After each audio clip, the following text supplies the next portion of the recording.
Hello, this is Mrs. Ross, and this is Lesson 93, Practice Set and Starred Problems. It says you're going to need notebook paper for this. You will want to take notes on this.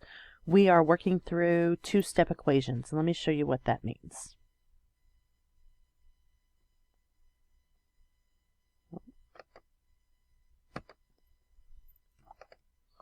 Oh, went too far.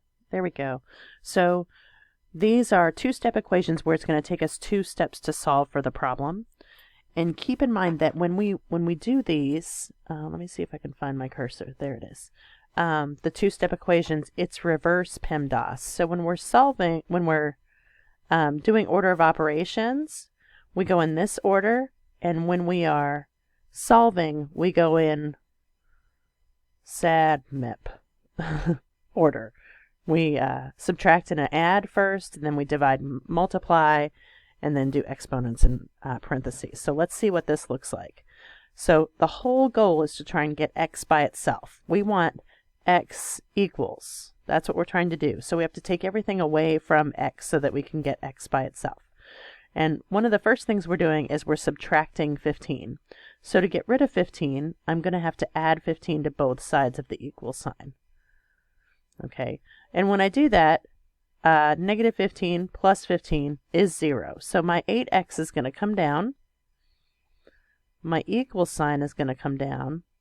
And 185 plus 15 is 200. Okay, now I still don't have x by itself. I have 8 times x. And the inverse of 8 times x is to divide x by 8. Okay, if I divide x by 8 over here, I'm going to have to divide this side by 8 as well. So 8 over 8 is 1, and my x comes down again. My equals comes down, and 200 divided by 8 is 25. Now I have x equals, and that's exactly what I was looking for. So you can see there's more than one step. I have the step with the adding of 15, and then I have the step with dividing by 8. So let's see how this goes over here. And we have y, and remember my whole goal is to get y equals something. So the first thing that I'm doing is I'm adding 1.5. I need to subtract 1.5 from both sides. Now I haven't done anything to the 0.2y, so I'm just going to bring that down, and the equals is going to come down. 1.5 minus 1.5 gives me 0, so that's going to go away. And then 3.7 minus 1.5 is 2.2. Okay, now I need to divide by 0.2 to get y by itself, because right now it's being multiplied by 0.2, and the opposite of multiplication is division. 0.2 over 0.2 is 1. My y comes down. My equals is going to come down. And 2.2 divided by 0.2 is 11. And there's my answer. There's my y equals. Okay. Let's try another one. Remember up here, my first step is where I subtracted. My second step is where I divided. Oh, great, fractions. Okay, so I'm trying to get m equals. That's my goal. First, I need to do the opposite of subtracting 1/3. I need to add 1/3. And what I do to one side, I have to do to the other side. Now, funny thing with fractions, when I add and subtract, I need a common denominator. So my common denominator here is going to be 6. So let's multiply 1/2 by 3, and let's multiply 1/3 by 2. And I get 5/6.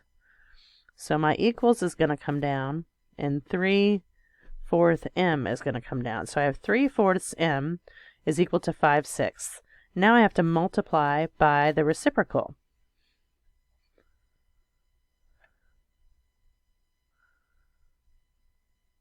Okay. And here that means the 3's are going to cancel and the 4's are going to cancel, and I'm going to get m equals, which is exactly what I was looking for. And I have 5 times 4 over 6 times 3, which is 20 over 18. 18 goes into 20 one time with 2 left over, and I have to reduce this.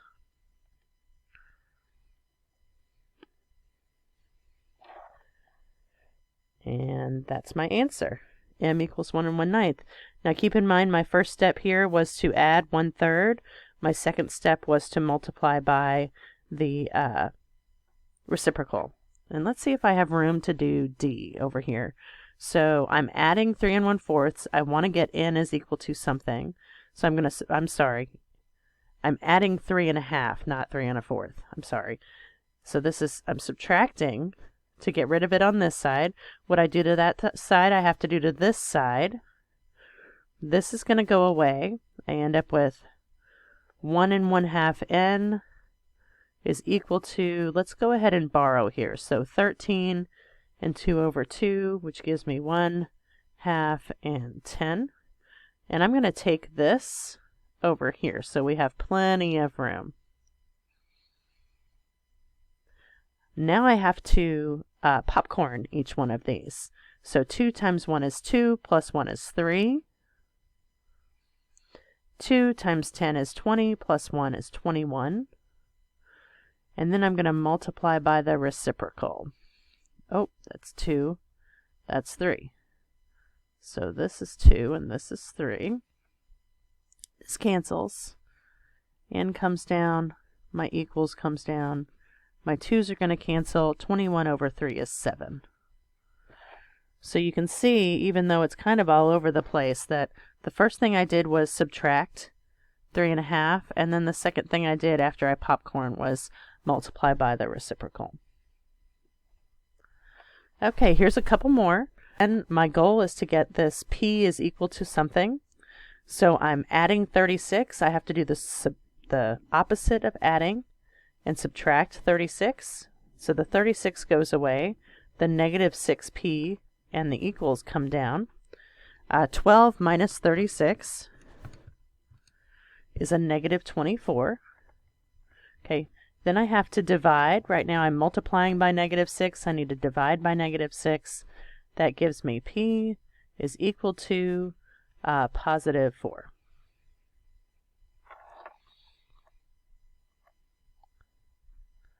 So again, the first step is to either add or subtract. The second step is to multiply or divide. This one is a little bit different because the answer is on the opposite side, but that doesn't mean that we solve it any differently. We eventually want w equals something. So we have to get rid of everything that's attached to w. And the first thing we're going to do, we're subtracting 26, so we have to do the opposite of subtraction, which is addition. So that gets rid of it on this side. My 4w comes down. My equals comes down. 38 plus 26 is 64. Then I have to divide because I'm multiplying w by 4. The 4 goes away. My w comes down. My equals comes down. And 4 goes into 64, I believe, 16 times. Let me just double check. Yes. So that is my answer. So 16 equals w and w equals 16 are the same thing. The order does not matter on that. And I want to show you again that the first thing that we do is either addition or subtraction, and the second thing that we do is division or multiplication. Okay. So for G and H, we're solving inequalities. And I'm not sure if you guys have solved inequalities before, simpler inequalities than these. And we're also graphing their solutions. But basically, we're going to treat this inequality as an equals unless, and I don't think we're going to, I don't have to give you the exceptions just yet. So let's just hang on to that, and I'll tell you the exceptions in just when we need to know them, I guess would be the best time.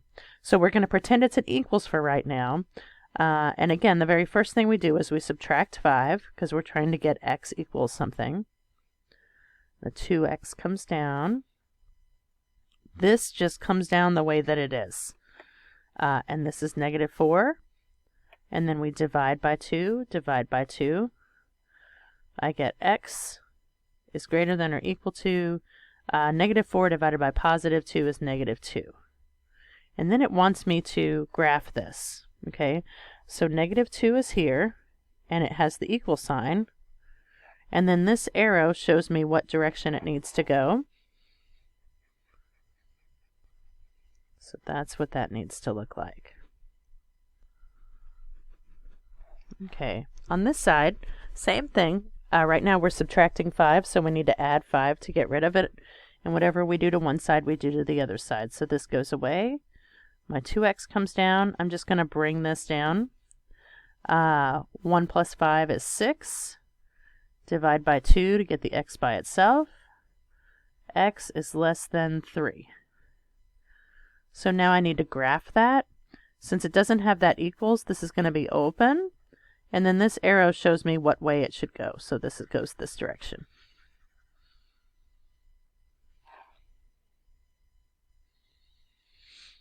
All right, let's do some starred problems. It says the price of a t-shirt was reduced, so we know we're subtracting 25%.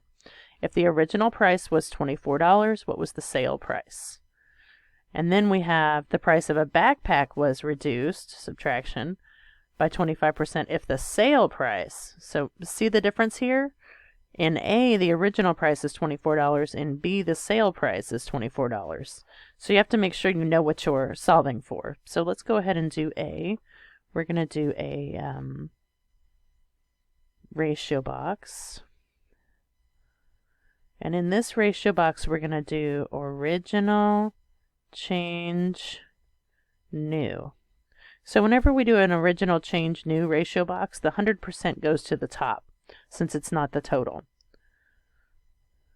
And it says that it was reduced, so I'm subtracting 25, so this is going to be 75. If the original price, was 24, so, don't know what's going on here. Let's try again. 24, what was the sale price? So the sale price would be down here. Then we're going to take the two lines that are complete and make our proportion.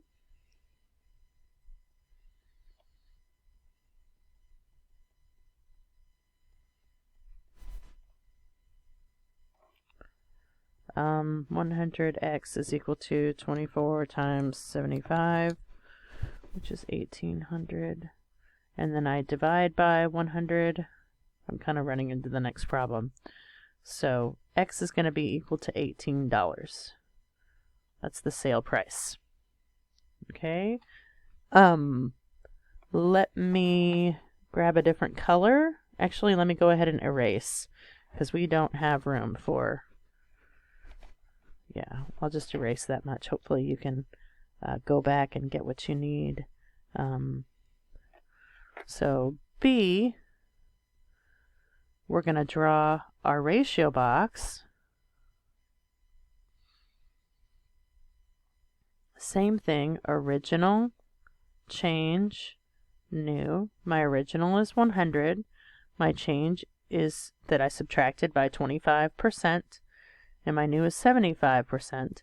And it says the sale price was 24. That means the 24 goes down here. Notice this is very different than the 24 that's up here. So it wants to know the original price, which was up here. So we'll take this one and this one. And we get 100 over 75 is equal to x over 24. 75x is equal to 2400. Divide by 75. And x is equal to $32. Okay, let's see if we can do at least one more before we go on to part 2. So this we're multiplying. Let's multiply all of our numbers. So I have -3, I have 2, I have -1, and I have 3. So that's all of my numbers. Now let's multiply our x's. X squared, x to the 1, x to the 1, y to the 1, y squared. So here we have -6 times -1, which is +6 times 3, which is 18. This is x to the 2 plus 1 plus 1, which is x to the 4th. And this is y to the 1 plus 2, which is y cubed. All right, stay tuned for part 2.